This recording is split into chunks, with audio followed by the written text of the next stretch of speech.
La gente no se imagina en esta generación cómo era el tema de ver una película. Yo te puedo decir, yo estudié cine y hubo muchas películas que me cansé de leer y de estudiar sobre ellas y las pude ver fue después cuando aparecieron en VHS. Ahora cuando doy talleres y doy charlas, hablo de eso, que un director siempre tiene que estar preparado para su próxima película. Este es otro momento histórico, este es otro mundo, pero en el cine no se hace plata, olvídense de eso. El cine es una carrera de pasión y sacrificio. Yo estoy muy satisfecho con mis películas, de verdad. No, nunca me ha pasado eso como, no, que yo quería hacer esto y me salió esto. No, no. Te guste o no, ojalá te guste. Si no te gusta, bien, porque así es este oficio. Pero eso que está ahí es lo que yo quise hacer. No me voy a estar quejando. Eso fue lo que yo quise hacer y ahí está.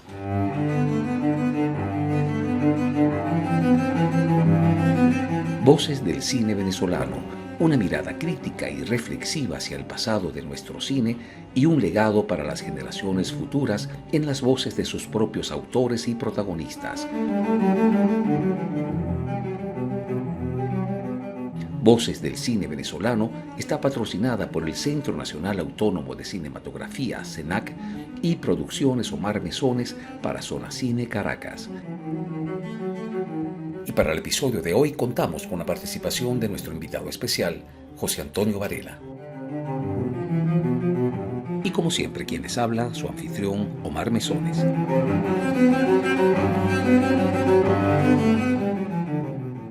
Bienvenidos todos y todas una vez más a este nuevo episodio de Voces del Cine Venezolano.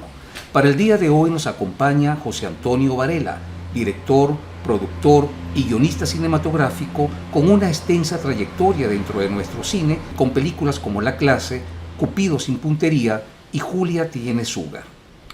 José Antonio, bienvenido a nuestro espacio. Gracias a ti por estar acá. Bueno, José Antonio, como es nuestra costumbre, nos gustaría muchísimo comenzar esta conversación hablándonos un poco sobre tu infancia. ¿Cómo eras cuando niño? No, era más bien ese tipo de persona que le gusta más que si leer algo. Yo nunca he tenido problemas como con la sociabilidad, pero sí siempre he sido como muy... que prefiero estar solo, que prefiero hacer cosas eso, como leer, como quizás alguna manualidad. No era que de niño veía cine, porque es mentira. Veía la televisión de esa época, que era esa televisión de 3 canales. Recuerdo ahora que era fastidioso como no ver lo que todo el mundo veía. Prefería como ocuparme de otras cosas. Siempre he sido así medio fastidioso. Pero recuerdo una infancia bien, pues, con mi familia, con mis hermanos. Yo nací en Maturín, pero me vine al año a Caracas. Mi padre trabajaba allá y después se vino a Caracas. En ciertas cosas fueron como muy estables, creo yo, que mi infancia, porque yo estudié en una escuela experimental, lo que era una escuela normalista, y estudié desde kinder, que ahora no se llama kinder, hasta 5º año. O sea, toda la vida en el mismo sitio. En ese momento se llamaba Instituto Experimental de Formación Docente, porque eran esas escuelas normalistas que uno hacía muchas horas de estudio y eso después te facultaba a ser profesor de primaria. Okay. Entonces yo soy en esa escuela, Instituto Experimental de Formación Docente de Los Dos Caminos, bachiller en Ciencias y Humanidades, mención Biología.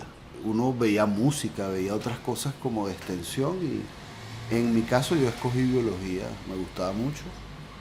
Pero estuve ahí, imagínate, desde los 5 años hasta los 16 que me gradué. Una eternidad, pues ahora. Yo siento que ahora el mundo es como mucho menos estable, ¿no? Como en ese momento de mi vida, ¿no? Si trato de ver la perspectiva de mi infancia con respecto a lo que hago hoy en día, sí tenía un padre y un hermano mayor, José de la Cruz mi padre, José Luis mi hermano, que eran muy cinéfilos y entonces sí empecé a escuchar conversaciones, pero sobre todo más grande, sobre todo en el liceo. ¿Qué edad tenías más o menos? Mira, cuando yo empecé a tomar conciencia del tema del cine así más fuertemente, tuvo que ver también con el video casero. Cuando salieron los Betamax y los VHS, que tendría yo, no sé, 9, 10 años. Entonces empieza ese proceso de conseguir tal película, vi tal película y antes era muy difícil ver las cosas, no es como ahora. La gente no se imagina en esta generación cómo era el tema de ver una película. Yo te puedo decir, yo estudié cine y hubo muchas películas que me cansé de leer y de estudiar sobre ellas y las pude ver fue después cuando aparecieron en VHS. Habían unas joyas que tenían algunos profesores míticos como el profesor Alfredo Roffé, fundador de la escuela, que él tenía una biblioteca particular. En la escuela había una biblioteca, pero había muchas películas que no había copia y uno leía sobre ellas. Y después cuando apareció Videocolor Yamín, que era un club importante, oye, mira esta película, la voy a ver, la va. Ahora, ya de bastante tiempo para acá, con Los Quemaditos primero, caminando de aquí a la otra cuadra, en los buhoneros había Bresson. Unas joyas rarísimas y es así, ¿no? En ciertos puntos de la ciudad, los cinéfilos se manifestaron con esas obras, ¿no? Pero en esa época, sí recuerdo ya a mi hermano que estudiaba periodismo, vamos a ver Hitchcock, vamos a ver esto, vamos a ver aquello, más de echar broma, de compartir, pero sí empieza uno a ver las cosas de otra manera, ¿no? Porque no es lo mismo eso, que te pongas a ver lo que conseguías en Betamax de Hitchcock y veas 10 películas de Hitchcock, empiezan a pasar cosas ahí en la cabeza, tener conciencia de cosas, ¿no? Pero fíjate que cuando ya entras a la universidad, estás claro, entras a estudiar arte. Sí. No sé si en ese momento ya tenías definido que ibas por la mención de cine o... No, sí, mi proceso, estaba yo en el núcleo de biología, en la Venezuela de los 90, y yo dije, mira, a mí me gusta realmente el cine y la biología. Me gustan las dos cosas mucho. Creo que en mi realidad actual, en las dos cosas voy a terminar dando clases sobre eso. No me imaginaba ni persiguiendo ballenas en la Antártida, ni haciendo una película, porque lo veía como algo imposible, ¿no? Sinceramente lo veía como algo imposible. Entonces, bueno, yo me puedo formar sobre esto y ser docente, porque mis padres son docentes. ¿Estudiaste en una escuela normalista? Estudié en una escuela normalista, o sea, entonces, oye, creo que es más divertido dar clases de cine, así de racional y de tranquilo, y por eso me metí en la escuela de arte. ¿Qué pasó allí? Porque allí conoces, como acabas de nombrarte ahorita, pues ahí hay personajes como Roffé, estaba, no sé si en tu época estaba César Bolívar. Correcto. Estaba Iván Feo. Okay, entonces sí, eran los grandes monstruos del cine venezolano. Manuel de Pedro, muchos personajes interesantes. Realmente a mí la vida me cambia en la escuela de arte, básicamente por conocer a César, ¿no? A mí me da clase César en taller de César Bolívar. César Bolívar, taller de cine. Yo siempre he sido un estudiante acucioso, un estudiante esforzado, siempre me ha gustado eso. Siempre he sido de hacer las cosas, de ser cuidadoso. Entonces yo fui un muy buen alumno de él, de muchas materias. De hecho, después fui docente de la escuela. De la escuela de artes de ese momento, yo creo que todavía un poco, era una escuela eminentemente teórica. Uno estudiaba ahí más para ser analista o crítico que para ser realizador. Pero habían como unas islas allí. Una de las islas era César, que estuvo toda su vida allí dando clases. Me va muy bien con él. Y pasa algo que yo estudiaba con una amiga, Kelly Blanco, que era extraordinaria, era la mejor estudiante del país. Ella era muy amiga mía, yo estudiaba con Patricia Kaiser también, soy como de esa generación. Éramos amigos los tres, de hecho. Pero una vez Kelly me dice, oye, tú eres amigo de César porque a ti te fue bien en su clase. Yo quiero trabajar en Radio Caracas y él es gerente allá. ¿Tú me puedes ayudar a hacer el puente? Y entonces yo le hice el puente para que hablara con él. Así, profesor, disculpe, tengo una amiga tal cual, okay, de la escuela, ¿verdad? Y recuerdo cuando la llevé para presentarlo, él como que me metió en el radar. Yo, verdad, no tenía interés. Yo seguía en mi cabeza de que yo iba a ser docente. Ella empezó a trabajar ahí en el departamento de arte, hizo como una pasantía. Pero después, como a la semana, César me dice, yo quiero que tú te vengas a hacer una pasantía en Radio Caracas. Y bueno, como tú la otra vez fuiste con esta muchacha, a lo mejor tú también estás interesado en empezar a trabajar. Y yo dije, bueno, ¿por qué no? Me lo está ofreciendo él, imagínate, le tenía mucho aprecio, mucha estima. Y a partir de allí hicimos equipo. Entonces yo prácticamente a partir de allí, todo el tiempo estuvimos allí. Yo fui pasante en fotografía, en 2 telenovelas, con 2 fotógrafos. Freddy García y José Antonio Méndez. En el caso de Freddy García, él había sido el foquista de País Portátil. Tenía como toda una historia increíble porque se había quemado en Tacoa, porque era camarógrafo de Paramacón y se quemó en Tacoa y estuvo internado. O sea, era como un personaje, y eso, para uno, amante del cine, coño, el foquista de País Portátil era así como, estás como un superhéroe también. Pues. Claro. Y igualmente César, pues César era la cámara del cine venezolano, qué sé yo, cualquier cosa que se diga, para mí él es muy importante, lo sigue siendo muy importante, lo quiero mucho. Entonces, bueno, yo de ahí pasé a hacer unas escenas que quedaron pendientes de Rosa de Francia con él. Lo asistí, fue la época en que muere Cabrujas, que era su gran amigo, lo adoraba y era también una referencia para todos nosotros. En la escuela estaba Chocrón, o sea, esa generación espectacular, uno era como, yo los admiraba mucho, los sigo admirando mucho. Entonces él monta en el Teatro Nacional Profundo de Cabrujas. Por haberse ido a hacer esa obra, tuvo como un impasse con el canal y termina yéndose del canal. Porque le reclaman que, bueno, si él es el gerente dramático, es que hace... O sea, que no podía como compartir el tiempo con eso. Estaba muy tocado también por lo de José Ignacio, creo yo, y decía, bueno, me voy, y ya veré qué hago. Inmediatamente se lo jalan porque él era un superdotado en todo eso. Él es uno de los que cambió la televisión y el cine venezolano. Se lo llevan para Venevisión y me dice, vente conmigo. En la televisión no hay asistente de dirección, pero lo inventamos. Vente conmigo. Y me fui con él, arranqué una novela con él, pero no me gustó. No me gustó. Se me metieron cosas en la cabeza como... Porque yo veía que él siempre estaba rodeado de alumnos, siempre los estaba protegiendo, siempre estaba cuidándolos, y entonces se me metió en la cabeza, mira, ¿y si yo no sé hacer mi trabajo? ¿Y si a mí me aceptan en los trabajos y estoy aquí, es porque estoy protegido por él? Me empecé a sentir inseguro y le dije, mira, vale, ¿quién se va a meter conmigo si me trajiste tú y me pusiste ahí? Entonces yo prefiero irme y buscar mi espacio, pues, en otro lado. Le pareció rarísimo, pero dijo, bueno, anda, vete, pues, imagínate. Y entonces empecé yo a buscar trabajo freelance, conseguí trabajo en una productora que llevaba Caupolicán Ovalles y que hacía programas para Radio Caracas. Caupolicán me da la oportunidad de dirigir televisión como director por primera vez. La verdad, se lo agradezco. Ahorita es mi amigo, pero poco nos recordamos de esos tiempos, ¿no? Y me fue súper bien, en el sentido que lo primero que dirigí, que era un capítulo de Archivo Criminal, tuvo un rating sin patas ni cabeza, que inmediatamente me contrataron directamente en Radio Caracas.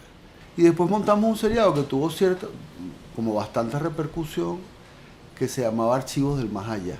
Entonces yo estuve ahí como escribiendo tranquilo, bien. ¿Dirigías y escribías? Dirigí unas cosas, ciertamente, pero después me decanté como, me quedo tranquilo escribiendo. Okay. Ahí me decanté más por la escritura que por la dirección. Okay. Y en ese momento, que los programas se veían mucho, me llega una oferta de Venevisión y la acepto. Ahí empecé a trabajar, ahí me contratan y lo primero que me asignan es un seriado que se llamaba Sucesos y Pecados. Fue una experiencia muy interesante para mí porque el primer capítulo lo dirigió Román Chalbó. Entonces ahí me retiro y acepto unas clases en la universidad, o sea, completamente diferente. Y después de eso... ¿Clases de qué? Análisis. Análisis cinematográfico. Análisis cinematográfico. Yo había hecho una tesis que el propio Roffé fue a verla, súper compleja, del área de semiología, y yo de alguna forma estaba como en esa línea, y mi tutor había sido Ricardo Azuaga, que era el que había asumido las materias de análisis. Me había dado clases María Gabriela Colmenares, que también era como de esa línea Roffé. Sí. O sea, somos como los últimos que nos dio clases Roffé, y yo era como el delfín de ese grupo, a mí me encantaba. Sigo siendo, sin tanto esfuerzo, fanático de la semiología, del análisis y eso. Después me retiro de la escuela porque la cosa se pone complicada con el tema político. Yo nunca he querido meterme como en esa disputa, pues. Y en ese contexto aparecen Las personas con las que yo había trabajado en esas producciones de Radio Caracas, había 2 productores que estaban fundando la Villa del Cine. Alejandro Medina y Marco Mundarain, productores de toda esa etapa como de oro de la Villa del Cine. La previlla del cine era imagínate, el CONAC. El CONAC tiene una dirección de audiovisual que empezó a hacer documentales. Hizo un grupo de directores jóvenes que empezaron a hacer documentales. Yo estuve como esa época en lo académico, pero después estos productores de Radio Caracas, como de mi etapa anterior, están recopilando, están convocando a esos directores para hacer unos documentales, pero dicen, mira, cuando se funde la villa, porque ya estaba el proyecto avanzado, nosotros queremos hacer ficción. Entonces tú nos puedes ayudar a escribir las primeras ficciones. Entonces lo primero que yo escribo para la villa son unos cortos que van a dirigir esos directores de documental.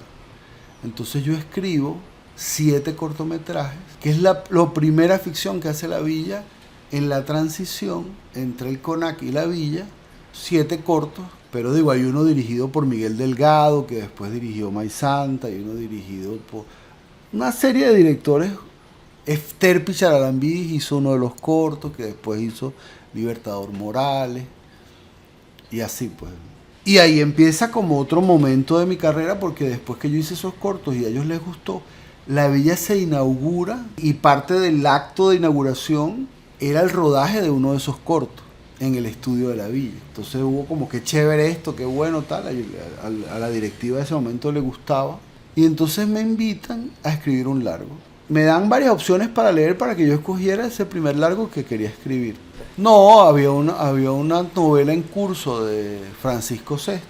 Yo la reviso, me parece muy interesante. Me parece muy interesante por una razón muy sencilla. Él estaba relatando una historia entre 2 jóvenes de 16, 17 años en el contexto del Caracazo del 89. Y yo me sentí muy identificado porque yo tenía esa edad en ese momento. Cuando yo entrego finalmente la versión, en la villa los productores me dicen, mira, nos gusta mucho lo que hiciste, ¿por qué no la diriges tú? Yo no dirijo. Oye, dirígela tú dirigías en Radio Caracas, tú dirigías no sé dónde. No tenía yo en el sistema, voy a ser director de cine. La verdad es que no. Probemos. Y me fue súper bien. Yo con esa película viajé por todo el mundo, cosas que jamás me imaginé que iba a hacer. Después de esa película quedó deslumbrado, fue una experiencia espectacular. También hubo una aproximación muy racional, porque justamente no era que yo venía masticando la idea de ser director. Entonces yo tomé unas decisiones ahí que todavía me parecen muy interesantes. Pero dije, bueno, como esta es mi ópera prima, todos los jefes de área van a ser ópera primista como yo. Y los voy a convocar que no hayan hecho ninguna película para que hagamos nuestra ópera prima todos los jefes de área. Entonces, era la primera película de Antonio García, era la primera película de Eleazar Moreno, era la primera película de Cali Lugo, a quien yo le había dado clase en la universidad, pero que se ocupaba del tema del arte. Bueno, Ignacio Márquez, en ese momento él era director de teatro, pero nosotros habíamos discutido mucho la importancia de la dirección de actores en el cine venezolano. Nos parecía que era uno de los asuntos que había que atender. Y entonces nosotros en ese momento diseñamos, hicimos unos cursos, discutimos, hicimos unas experiencias, porque dijimos, el cine venezolano tiene que incorporar la figura del coach de actores. Es muy importante, porque un director es un jefe de área más. Creemos nosotros, pensamos nosotros, que uno tiene que estar muy imbuido en el proceso de ensayos, pero que ya en la corredera y en la guerra que es el rodaje, el actor tiene que tener a alguien quien esté pendiente de él todo el tiempo, hasta para las tonterías más pequeñas. Pero a pesar de que no tenías un segundo proyecto en mente, cuando finalizas la clase, un año después aparece Comando X. Comando X era un proyecto de la Villa del Cine. Es la única película que he hecho que no he escrito yo. Era una película que había escrito Henry Herrera. Henry Herrera había escrito Miranda, y su segundo proyecto en la Villa era escribir una comedia que era Comando X. Y era un proyecto que él estaba escribiendo con Pablo de la Barra. Y resultó ser que faltando como un mes para arrancar la película, Pablo tiene un compromiso del que no se puede zafar, y queda la película acéfala. Y entonces la Villa, que yo había hecho la clase, mira, está esto. Necesitamos que alguien se monte en el autobús andando y termine y haga la película, pues, porque si no, para nosotros es una tragedia. Y bueno, yo dije, bueno, yo tenía como me había gustado la experiencia de la clase y un poco esa generación con la que yo me había formado, César, Román, Luis Alberto, son unos tanques, pues. El proyecto que se les ponga enfrente, dame acá, yo lo voy a resolver, yo lo voy a hacer. Yo tenía como ese ADN de mí, dije, bueno, dame acá, vamos a sacarle la película, chévere. Ojo, a mí yo veo la película y me gusta y tengo buen recuerdo de la película. Obviamente es raro por eso, porque en todas he tenido el control del guión, ¿no? Y aquí no. Y bueno, chévere, mi segunda película, espectacular. Imagínate, yo estreno 2007-2008, que también era una rareza impensable en otros contextos. Bueno, estando en la Villa del Cine, César me dice, mira, yo tengo no sé cuántos años sin hacer una película, y la última que hice tú eras mi asistente. Entonces yo quiero que tú me asistas en Muerte en Alto Contraste. Ya yo no era asistente de dirección hace pocotón de años. Y yo, sí, vale, vamos. Pero fíjate qué interesante. Estando yo haciendo mi pasantía en Radio Caracas Televisión, César me llama a su oficina, agarra un marcador de esto y me dice, fíjate esto que yo quiero hacer. Y empieza en la pizarra a delinearme Muerte en Alto Contraste. La tenía en la cabeza y tenía unos escritores encargados para hacer Muerte en Alto Contraste. Y yo estaba ahí de pasante y después era su asistente en la obra, ¿te acuerdas? A mí me tocaba el trabajo de recibir los papeles de Muerte en Alto Contraste, que él los leyera, entonces él recibía, los leía y los devolvía, no le gustaban. Y yo leía la vaina y un día dije, coño, pero yo no conozco el oficio del guionista, pero yo conozco el oficio del analista y son los mismos elementos. O sea, a lo mejor no es lo mismo lo que dice Mackie lo dice de una forma, pero Greimas lo dice de otra. ¿Sabes? Eran dos universos que no estaban juntos, pero al final era la misma teoría del personaje, líneas narrativas, estado inicial y final. Todo eso que manejan los guionistas y que está en los manuales de guión, yo lo había visto desde el análisis de los relatos, desde los análisis estructurales. Entonces dije, oye, yo puedo hacer el puente y le digo a él, oye, tú me permites a mí hacerte una propuesta de guión. Y me pongo con mi hermano. Escribimos ahí la propuesta de guión, a nosotros nos encantó hacerlo. Se lo llevamos, José Luis Varela, mi hermano, que ha estado en todas mis películas, él ha estado en otras además de las mías. Le llevamos el manuscrito y como va a pasar con todos, no le gustó. Pero a mí me gustaba lo que estaba allí. Entonces yo guardé, como hago siempre, afortunadamente, yo guardé mi guioncito a que descansara allí. Y bueno, como 10 años después, 12 años después, yo lo saco. Y sí le gustó. Le gustó, no sé qué, lo voy a hacer. Y lo voy a hacer, entonces, coño, necesito una asistente de dirección y eres tú. Y lo hicimos. Y pasó otra cosa que ahorita para mí es muy importante que haya pasado allí. Él fue el mejor camarógrafo de este país mucho tiempo. Hay cosas escritas sobre la cámara del pez que fuma, totalmente exageradas en otros países, porque de verdad es increíble esa cámara. Y en algún momento Román cuenta todavía, bueno, todavía no, pero hace unos años él me volvió a contar que alguien le dijo, pero ahí no había steady, ¿cómo hiciste tú eso? No, César, por la escena de los colchones, las escalinatas en los barrios, o sea, ¿verdad? Hay una cámara en mano que no tiene patas ni cabeza. Entonces era muy exigente con el equipo técnico, era durísimo. Y entonces él era muy quisquilloso con los equipos de cámara y máquina y fotografía. De repente se empezó a pelear con los camarógrafos de Muerte en Alto Contraste, que no le gustaban, que no quería, que no sé qué, no sé cuánto. Y me acuerdo que había un plano en particular que él quería hacer y asumió que lo tenía que hacer yo. Y yo había hecho cámara en cosas menores, universitarias, nunca me asumí camarógrafo. Y él de repente me dice, mira, vale, ya yo tengo una edad, tengo 60, no me acuerdo que tenía 60 y algo en ese momento, pero yo no quiero que lo haga más nadie. O la haces tú, o vas a ponerme a mí, que ya no debería estar en eso, a hacerla yo. Y entonces terminé yo en una parte de Muerte en Alto Contraste haciendo cámara. Lo disfruté mucho, hice unos planos que me encantan, ahorita los veo y me encantan, los hice yo, con unas cámaras de un tamaño que uno no se lo imagina ahorita lo complicado que era eso. Porque todavía en ese momento las primeras cámaras de cine digital igual eran unos camastrones. Pero me quedó la cosa de, bueno, en algún momento yo pudiera hacer cámara de una película. Y cuando hago Cupido, digo, mira, yo quiero hacer la cámara de mi película. Y desde Cupido hasta ahorita, las películas que he hecho a la cámara y lo he disfrutado muchísimo. Y también siento que es un poco una ritualidad allí amorosa con César, de que él me haya obligado prácticamente a eso. Él siempre me estuvo como empujando a hacer cosas, a hacer las cosas que él hacía, porque él escribía, sus películas son guiones de él con Cabruja, él escribía, él dirigía, él hacía cámara, entonces un poco, él producía también. Me acuerdo algo que me dijo una vez, que lo estaba acompañando hacia una diligencia, y iba manejando en la autopista, y me dice, mira, vale, yo veo esto muy sencillo, este mundo es un mundo hay un gentío, la mayoría son unos hablapajas, entonces yo veo dos grandes grupos, los que hacen cosas y los que no hacen. Niño, trata de mantenerte en el lado de los que hacen. Hay que hacer. Siempre estaba a favor de hacer, a costa de lo que sea. Él, para hacer Rosa de Francia, perdió su casa, por ejemplo. Digo, era ese mundo también. Un tipo recordado como con mucho éxito, pero también con mucho sacrificio. Este es otro momento histórico, este es otro mundo, pero en el cine no se hace plata, olvídense de eso. El cine es una carrera de pasión y sacrificio.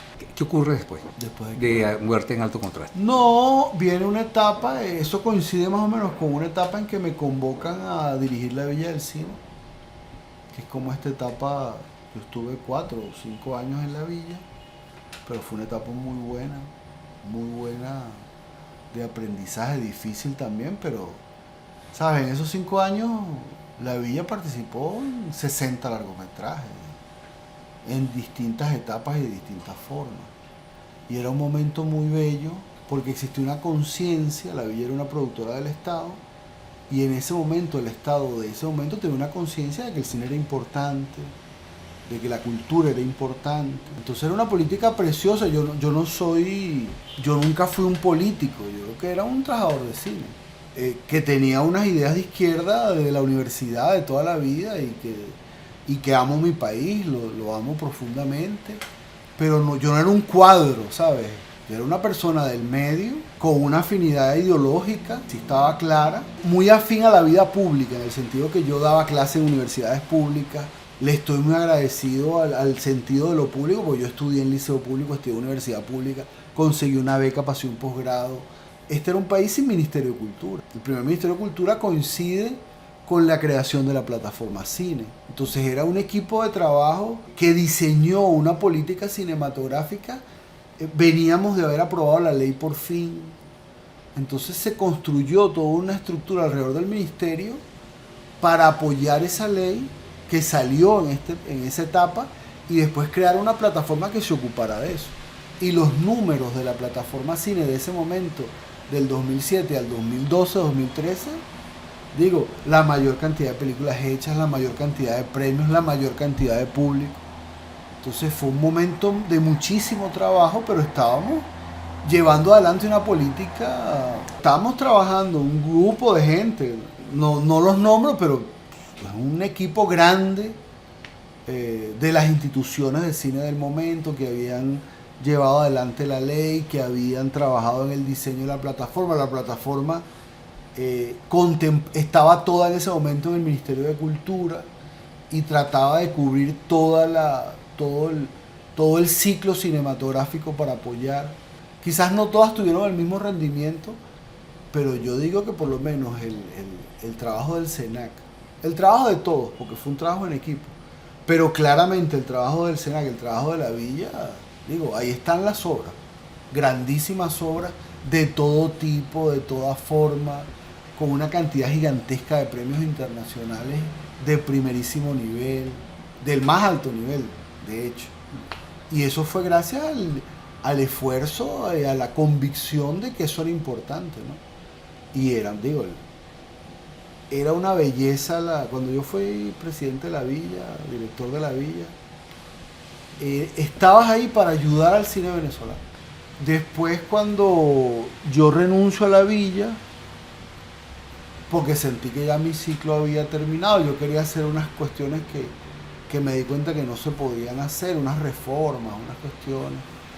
Eso coincide con la muerte del presidente Chávez, que también yo estaba como me sentía como parte del proyecto, pues en todo sentido. Entonces también el fallecimiento del presidente, dije, bueno, ya yo cumplí este ciclo, renuncié a la villa, déjame retomar donde había tratado de dejar mi vida justo antes de la villa, ¿no? Que era la escritura, la dirección.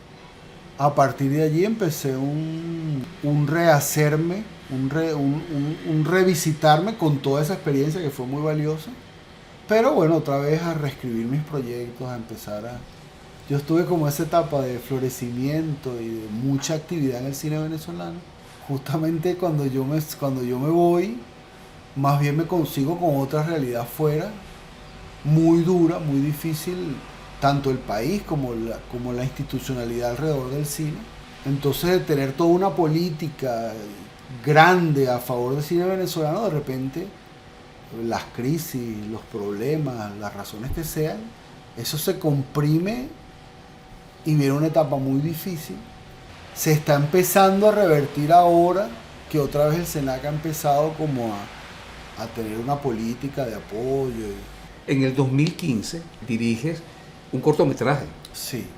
De Tienda Honda a Flores Blancas. Sí. No, eso era un proyecto que también yo tenía muchísimos años allí con él. Me gusta mucho el corto que hice, la verdad, me encanta. Yo estaba muy cercano en ese momento, la quiero mucho, ella vive ahorita en España. Andrea Herrera, directora. Yo había sido coproductor de Nena, Salúdame al Diego. Nos habíamos conocido, nos hicimos muy cercanos, muy amigos. Y nada, repartiéndonos cosas para leer que habíamos hecho, ya lee el corte y me dice, vamos a hacerlo, yo te ayudo.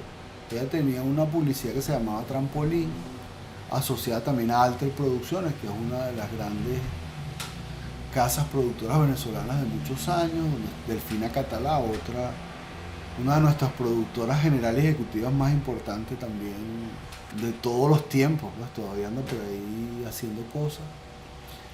Y ellos era un corto, que como era un corto personal, yo convoqué a mi equipo de pana. Y es un corto que lo sacamos en varios fines de semana. También hice un corto animado, El Último Vagón, con un amigo que también que eso también... digo todo esto porque todas esas cosas, y a propósito de los guionistas, un guion nunca está muerto. Los guiones hay que escribirlos, guardarlos y dejarlos ahí en hibernación. O sea, es importante que cuando venga una convocatoria, un concurso, una reunión de producción, tú tengas un archivo al cual ir y revisar y sacarlo y ver. Porque Tienda Honda también tuvo en una gaveta décadas. Yo escribí eso en la universidad. Y El Último Vagón yo lo escribí para la primera etapa de un proyecto de Radio Caracas que después cambió de estilo y quedaron unos bichos fríos ahí y yo lo guardé. Y después lo reescribí y gané un concurso. En el 2022, un Cupido sin puntería. Y lo primero que se escribió de Cupido fue una obra de teatro que se llamaba Mi amor te devuelvo a tu esposo. Entonces yo escribo esa obra yo dramaturgo, la montan y a una semana del estreno en el Teatro Chacao, con elenco y todo, la pandemia. Y no se puede hacer espectáculos públicos. Y en plena pandemia, como al año, vamos a seguir encerrados para toda la vida, vamos a hacer esa vaina, vamos a conseguir una plata y hacemos eso. Tú me la puedes adaptar ahora para cine. Y le gustó y le iba a hacer él, pero después no consiguió los apoyos, me pidió ayuda a mí como productor, yo conseguí unos apoyos. Yo empecé como a armar la producción y logré armar bastante alrededor de eso. Yo había coproducido con Somos, que es una empresa norteamericana, que tiene uno de sus scouts, uno de los que lee los guiones y busca coproducciones, es Telman Urgueño. Yo había coproducido con ellos Especial, de Ignacio Márquez. Después resultó que uno de los socios de Somos había sido un ejecutivo de Venevisión Continental, entonces nos conocimos, Telman y César, o sea, se empezaron a hacer cuestiones y yo tenía buena relación con ellos y le digo, mira, tengo este proyecto, a ver si ustedes quieren entrar. En ese momento no había director y me dice, bueno, ¿y por qué no lo haces tú? Al final no se armó la película en los términos que lo habíamos pensado, Pero yo había conseguido todos esos apoyos y tenía como ese compromiso con Somos, que ya habíamos hecho una película. Y dije, bueno, la hago yo, pues. Realmente mi primera película independiente desde todo punto de vista es especial. Especial. Especial. Nosotros empezamos a moverla, Tú como productor. Yo como productor ejecutivo. Y especial de Ignacio Márquez. De Ignacio Márquez. Especial de Ignacio Márquez es como mi primera película completamente independiente en el mundo privado, por el caminito de tierra más complicado, ¿no? Escribirlo, concursar y concursar y buscar y buscar y buscar y buscar. Pero fue un proceso en ese sentido impecable. A partir de ahí yo hice unas relaciones como productor independiente que son las puertas que toqué cuando Cupido y que también entraron con Cupido. Pero imagínate, Cupido veníamos de esa crisis y entró la pandemia que era un grado más de dificultad. Pero bueno, uno es loco. Para explicar Cupido, lo único que puedo echar mano es de la locura, porque pandemia, poco plata, era como todo al revés y sin embargo, le vamos a hacerlo. Era como lanzarse por un barranco. Pues yo terminé pidiendo un préstamo personal que era importante, pues quizás el préstamo más importante que yo he pedido. Tenemos que hacerla, porque si uno es realizador audiovisual, si uno es cineasta, o estás haciendo o no eres, pues, sabes, aquella conversación, mantente del lado de los que hacen. Entonces, vamos a apostar a que estas tormentas van a pasar y uno tiene que estar haciendo cosas. Entonces vamos a hacer Cupido, préstamo, no sé cuánto. Espectacular, digo, la experiencia fue espectacular. Nosotros tuvimos que esperar que saliera el primer protocolo de trabajo en pandemia, que salió como en Argentina y en Colombia también se hicieron uno. Entonces lo adaptamos aquí para conseguir los permisos, los conseguimos. ¿Qué actores están aquí en medio de la pandemia? Entonces, mira, Luis Jerónimo está aquí, entonces llevarle el guión, léelo, a ver qué te parece. Porque dije, bueno, si voy a hacer una comedia romántica, que es una coproducción internacional, el código de la comedia romántica es actores conocidos. Entonces, mira, ¿quién está aquí? Afortunadamente eso, pues uno hace 2 llamadas y llegas a quien sea, ¿no? Porque tiene toda la vida en esto. Y bueno, Luis Jerónimo es un tipo espectacular, encantador. Ahorita nosotros acabamos de apoyarlo en una serie que está haciendo. Su esposa también es una gran actriz. O sea, empezamos a hacer ese... Yo había trabajado muchas veces con los actores. Digo, fue hacer como ese grupo, mira, salgamos de la casa, vamos a hacer esto. Y todo el mundo con mucho esfuerzo, con mucho trabajo.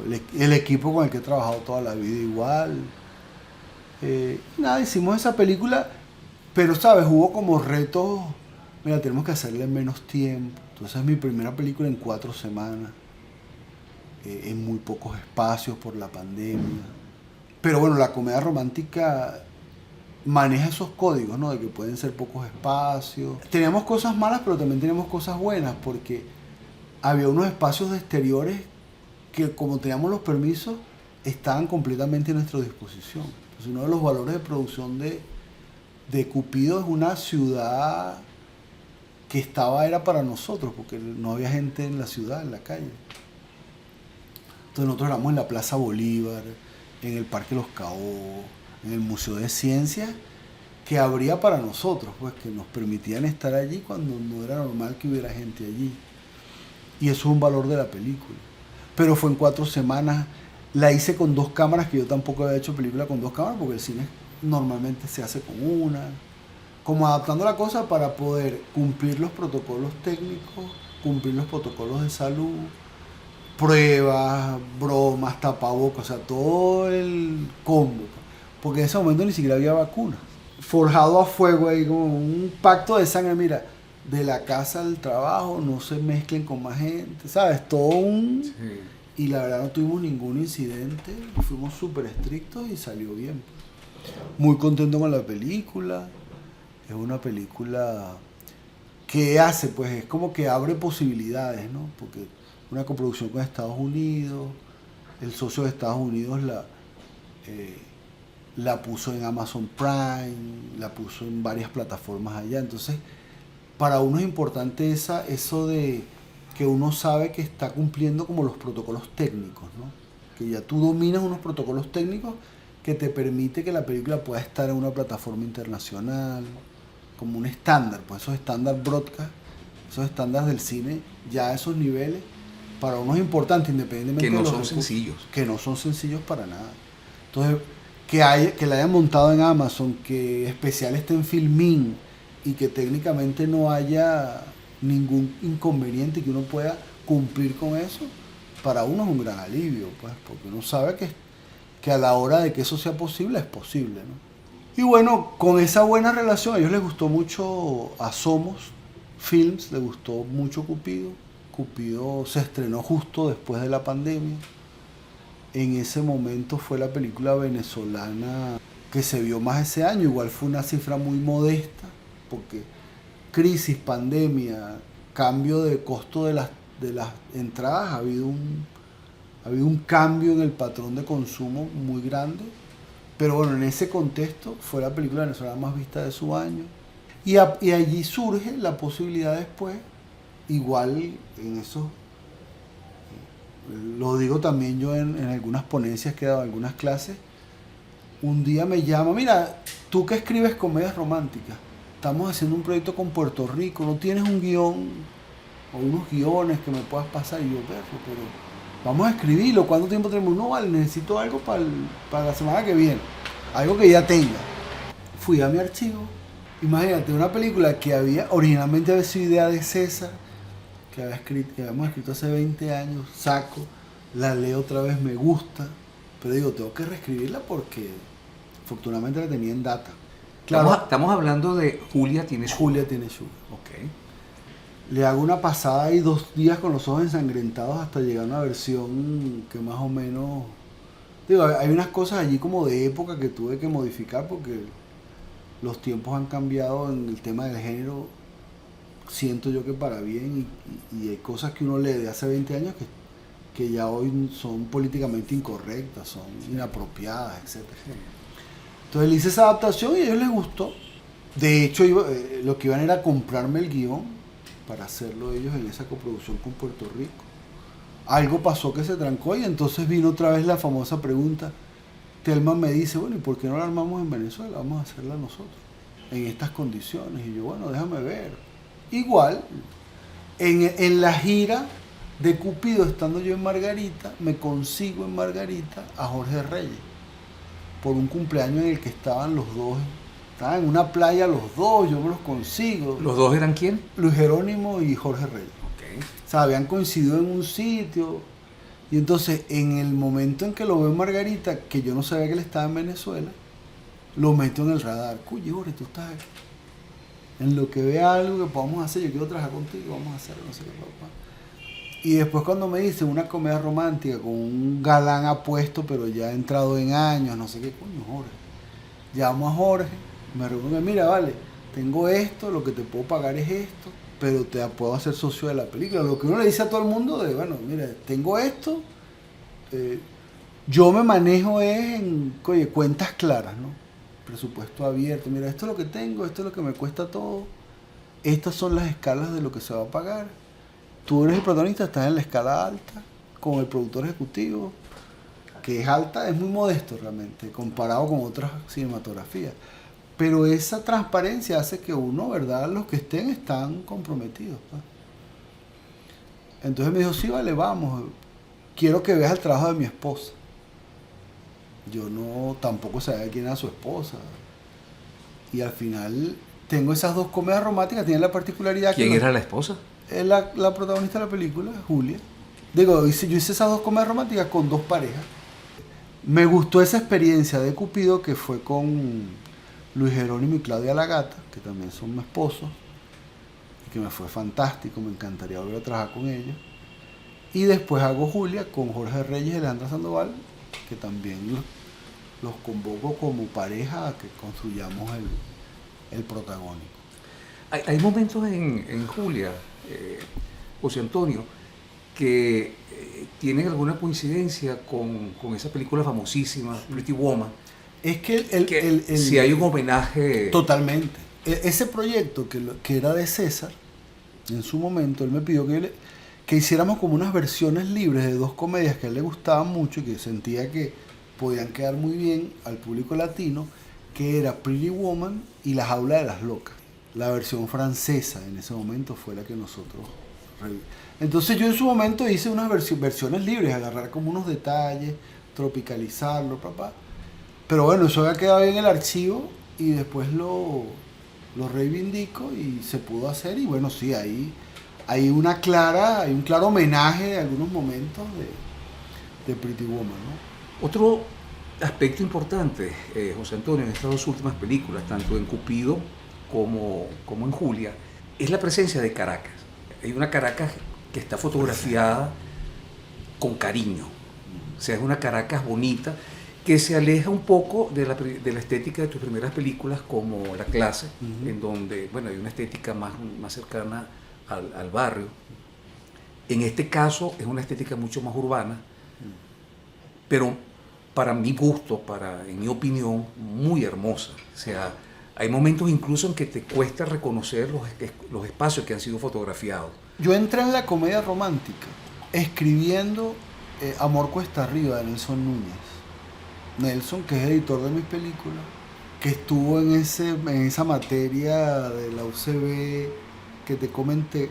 Cuando él hace su primera película, Amor Cuesta Arriba, primero estaba trabajando con mi hermano y después hicimos equipo los tres para el guión.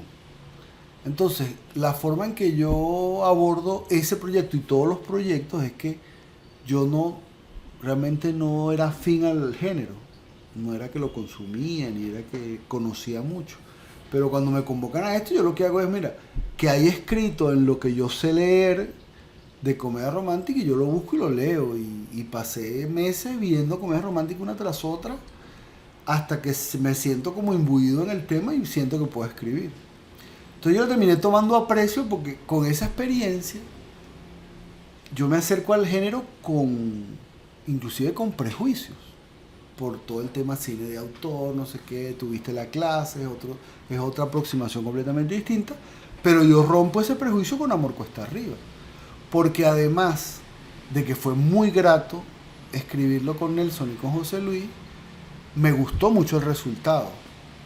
Y es una película que yo no pensaba eso, ¿no? Yo no le daba como importancia al género, y resulta que con Amor Cuesta Arriba a mí me dan premio de guión nos dan a los tres premio de guión en Mérida, que bien chévere, bienvenido sea, que es una película que está en Chicago Latino y que queda en una selección del FIPRECCI, el Premio Internacional de la Crítica Especializada. Abre una categoría que se llamaba Comedias Románticas Alternativas y Nelson viaja a Transilvania porque bueno, la película tiene como esa mezcla por de dónde venimos, dónde viene él, que es de género, pero también tiene como unos elementos como que no encajan. Hay como una cosa social allí en Amor Cuesta Arriba. Entonces yo me reconcilio con el género y entonces después cuando me toca adaptar Cupido como una comedia romántica, chévere. Y igual con Julia. Pero uno de los retos del género es, bueno, ¿qué otras cosas tiene uno que decir con este corsé, ¿no? Con este traje que tiene una forma, ¿no? Una de las cosas tiene que ver con el amor al espacio de uno, al lugar de uno. Yo creo que eso se siente, afortunadamente tú lo sentiste. Hay un amor por el centro de Caracas porque yo siento amor por el centro de Caracas. Vivo en el centro, trabajaba en el centro, disfruto de irme a caminar por la Plaza Bolívar. O sea, no lo veo como, no es una rareza, es mi cotidianidad amorosa, pues. La Plaza Bolívar, los museos, el Parque Los Caos. Entonces es un poco compartir ese contexto y esa realidad amorosa, y también le ofrece a la película, dentro de que es un género masivo, como esos toques de autenticidad, que también es nuestro, pues. En Cupido está mucho el centro, pero en Julia también está el Parque del Este, que es una belleza, está la Esfera Caracas, está unas plazas de Altamira. Y es eso, es que verdad nosotros estamos rodeados a veces de obras de arte, de bellezas naturales, que a veces en la rudeza del día a día quizás no nos detenemos, pero eso está allí y es hermoso y es disfrutable, ¿no? Entonces era un poco, yo quería poner eso en mis películas y está allí. Y vengo trabajando con Antonio, que creo que es uno de los fotógrafos más importantes ahorita en ejercicio en este país. En el caso de las comedias románticas yo traté de ser muy respetuoso del género. Y el género comedia romántica no tiene muchos alardes técnicos, es más bien un lenguaje transparente, y uno debe respetar eso. A veces yo siento que los realizadores nos ponemos como a querer hacer alardes técnicos, experimentos técnicos, cuestiones formales, y las cuestiones formales te las pide cada película también. Yo sentía que estas películas eran unas películas más transparentes a nivel de lenguaje, pero que podía ser preciosistas en ciertas cosas, en ciertos tratamientos, como lo pide el género. Y las comedias románticas son muy de belleza estética de los espacios. Entonces yo traté de buscar eso en la ciudad, que fuese real, que la gente reconociera Caracas allí, que es mi ciudad, pero con ese cuidado, ¿no? A mí me gusta eso de habla de tu provincia y para ser universal. Yo lo que estoy es mostrando lo que yo veo y lo que yo disfruto y lo que a mí me gusta y lo que a mí me apasiona de mi ciudad. Pues este es mi lugar y en mi película yo quería que mis lugares estuvieran representados, ¿no? Entiendo que a pesar de que tú eres productor, director de películas, y guionista y camarógrafo, básicamente te sientes guionista. Sí, respeto mucho ese trabajo, quiero mucho ese trabajo. Y si lo veo desde el punto de vista temporal, digo, desde aquella vez que yo estaba asistiendo a César, le dije, mira, y leí lo que le entregaban a él para Muerte de Alto Contraste en el siglo XX, y dije, yo puedo escribir esto. A partir de ese momento en que yo asumí, yo puedo escribir esto y lo escribí, realmente me puse en eso, pues, me puse en eso. Leí todo lo que pude leer, hice un posgrado, di clases, cátedra, o sea, es como que ha sido mi mundo de trabajo concreto y también es como que uní allí mi parte académica con mi parte concreta laboral, ¿no? Entonces yo me siento mucho guionista y además he llegado a mis películas como guionista, en el sentido que son guiones que me han encargado y de repente, ¿y si tú la diriges? O sea, que yo siento que la dirección de los largometrajes de ficción, porque bueno, la televisión es otra cosa, pero de los largometrajes de ficción ha llegado porque se me han acercado como guionista y después, pero tú también diriges, ¿por qué no la diriges tú? Me ha pasado en varias películas, entonces... José Antonio, a lo largo de tus películas se manifiesta una gran lealtad con tu equipo técnico, ¿no?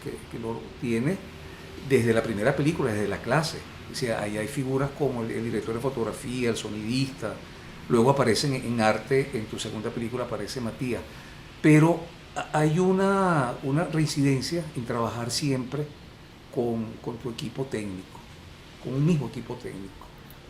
Yo lo veo, ¿verdad?, como una banda musical, como que uno va construyendo una banda que al final puede convocarse y tocar de oído prácticamente y que todo el mundo vaya, digo, que no haya fugas, que no haya roces, que siempre hay un poco todo eso, ¿no? Entonces el rodaje es algo muy difícil, muy complejo. Entonces poder tener un grupo de trabajo que se ponga para la película y que lo más importante sea la película y que ya te conozcas y te entiendas y conozcas metodologías, porque también los equipos construyen métodos en conjunto, en estándares técnicos, o sea, es una cosa delicadísima que es más fácil si lo has practicado. Entonces, usar el mismo equipo porque hemos estado practicando 20 años y entonces la ejecución cada vez es más grata, nos permite hacer otras cosas, nos permite tener otros tiempos, para mí eso es muy valioso. Yo estoy muy satisfecho con mis películas, de verdad. No, nunca me ha pasado eso como, no, que yo quería hacer esto y me salió esto, no. Te guste o no, ojalá te guste, si no te gusta bien, porque así es este oficio, pero eso que está ahí es lo que yo quise hacer, no me voy a estar quejando, eso fue lo que yo quise hacer y ahí está. Tus dos últimas películas han sido producto de coproducciones. ¿Tú crees que el cine venezolano ha aprendido a hacer coproducciones? Sí, claro, he aprendido a fuego, pues, porque cuando... Al final hay una política mundial en favor de las coproducciones que nosotros como país somos fundadores e ideólogos de Ibermedia, de CASI, de todas esas instituciones, y eso ha sido importantísimo en el tema de entender y apreciar las coproducciones, y eso es algo que ahorita en el mundo es lo más normal. Son formas, son posibilidades para hacer, son formas de... Digo, el mundo cambió, ya venía cambiando, pero terminó de dar un giro mortal, rarísimo en la pandemia. Y bueno, ahorita siguen las crisis, siguen las guerras, o sea, el mundo está súper convulso desde hace varios años. Entonces realmente proyectar el mercado ahorita es muy difícil, uno no sabe realmente qué va a pasar. Estamos como en la era de las plataformas, pero en algún momento las coproducciones te garantizaban mercados, posibilidades de mercado. Ahorita eso está raro igual, pero uno sigue trabajando en eso porque es lo que he aprendido a hacer. Cuando yo hice Cupido me di cuenta que era muy difícil cualquier negociación con una película venezolana por todo el tema de las medidas y de los bloqueos. Porque nadie quiere hacer cuestiones financieras contigo porque de verdad los sancionan, los pueden cerrar las cuentas, le pueden hacer una cantidad de cosas y nadie se expone a eso. Entonces necesitaba poder yo buscar esas ventas, buscar esas cosas de otros países. Y Colombia se pudo armar fácil porque bueno, está al lado, hay mucha historia conjunta, la protagonista era colombiana, tenía contactos, entonces ahorita en este momento hacer una película en Venezuela que después trate de comercializarse afuera, lo aconsejable es tener una productora internacional en otro lugar que no tenga esa problemática que es burocrática al final, pero que es clave. Yo para yo recibir un premio o para recibir un pago en un banco internacional, tengo que jurar en fuego que no soy primo de un político. O sea, es increíble la cantidad de dificultades que hay en ese sentido, ¿no? Bueno, creo que estamos llegando al final de la entrevista, pero antes del cierre acostumbramos a hacer unas preguntas. Son unas preguntas de respuesta casi imposible, pero es un juego. Como por ejemplo, si tuvieras que escoger un libro, ¿qué libro escogerías? Los Miserables. ¿Y una película? Close Up, la iraní. Un director de cine. Hitchcock. Me ha acompañado, hice mi tesis de Hitchcock, me encanta. Si no fuese Close Up, fuese quizás Vértigo la que escogería. ¿Un cantante o una cantante? La verdad es que yo escucho jazz, música clásica. Entonces Aretha Franklin. Okay. ¿Un personaje de la historia que te gustaría conocer? Bolívar. ¿Una época en la que te hubiera gustado vivir o pasarte una temporada? Los 60 y 70. ¿Algo de lo que te arrepientes? No haber estado preparado cuando hice la gira con mi primera película. ¿Algo de lo que te sientas muy orgulloso? Los guiones, eso. Todos los guiones. Esa oportunidad de haber trabajado con mis maestros. Haber trabajado con maestros en un sentido amplio, ¿no? Con César, con Luis Alberto, con Román. Eso para mí me da mucho orgullo porque yo siempre me refiero a ellos en espacios íntimos. Eso es mi iglesia, pues. Mi iglesia son ese momento, esos realizadores, esos creadores que amaban tanto este país y que hacían tantas cosas y que modificaron la realidad del cine, del teatro, de la televisión, porque eran unos monstruos. Bueno, ahora sí llegamos al cierre. José Antonio, de verdad que ha sido una conversación bien sabrosa, la he disfrutado muchísimo. Gracias. No me queda otra cosa que agradecer todo tu tiempo, todos tus recuerdos y todas tus reflexiones. Muchísimas gracias. A la orden, gracias a ti.